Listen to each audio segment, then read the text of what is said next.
While you and your friends are lined up at the food bank, over 300 city mayors and councillors who claim to represent half the population of Canada are planning more climate boondoggles with your money. They call it Elbows Up for Climate. And this group of mayors met just before the June conference of the Federation of Canadian Municipalities in Edmonton. First, they'll spend your money, like this $530 million grant from Environment and Climate Change Canada to the Federation of Canadian Municipalities for Low Carbon Cities Canada program, LC3, operational in 7 major cities. Then, they will spend other people's money to finance their green climate madness through a windfall tax on big oil. The national strategy would be funded by a windfall tax on oil and gas companies' excess profits from the price spikes due to the U.S.-Israel war on Iran. Such a tax is supported by 2/3 of Canadians, according to a poll. According to this survey by Liaison Strategies, which was done for the Climate Caucus, such a windfall tax could net $46 billion. That sounds like a lot of money, other people's money. But what is it intended to pay for? Elbows Up for Climate has 5 policy aims. A national clean energy grid in every direction. The building of at least 2 million net zero below-market homes.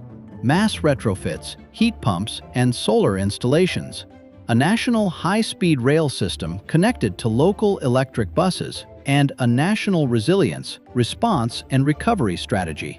Since the presently planned Alto high-speed rail between Toronto and Quebec City is estimated to cost $90 billion alone, you can see that this collection of mayors and councillors who represent half the population of Canada needs some lessons in math.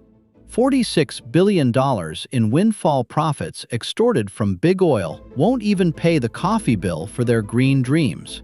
The Elbows Up for Climate municipal activists claim to want nation-building policies, not nation-burning policies, and they relied heavily on wildfire as the evidence that fossil fuels caused the megafire that burned down much of Jasper. But even the Intergovernmental Panel on Climate Change does not attribute greenhouse gas emissions to causing wildfires. In fact, for years prior, Ken Hodges, a retired BC forester, had traveled at his own expense to speak to forested mountain cities like Jasper, to warn them of the threat of a megafire. Imagine that 300 mayors and councillors want to waste money on climate boondoggles instead of real and practical wildfire mitigation and hiring people with appropriate expertise.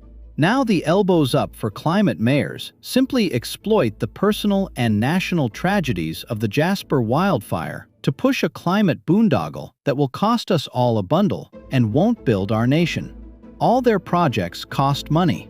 By contrast, building pipelines for oil and gas to tidewater in order to reach global markets will bring Canada much-needed revenues to address our debt and create good-paying jobs.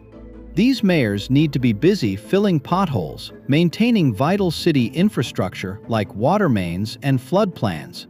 They need to put their elbows down and get to work for 100% of Canadian citizens, half of whom live in cities with crumbling infrastructure, thanks to decades of climate activism diverting precious public funds to climate nonsense. Watch our video explainer on how climate fanatics exploited the Jasper wildfire anniversary.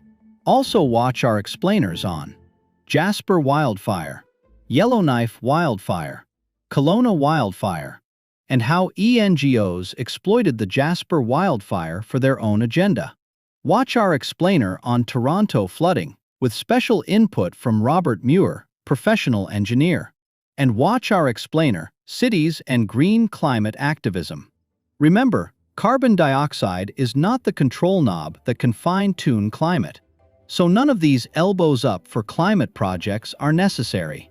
And remind your mayor and city councillors to stick to their knitting, like filling potholes and developing policies that will make your city a dynamic place where small businesses and medium businesses can thrive.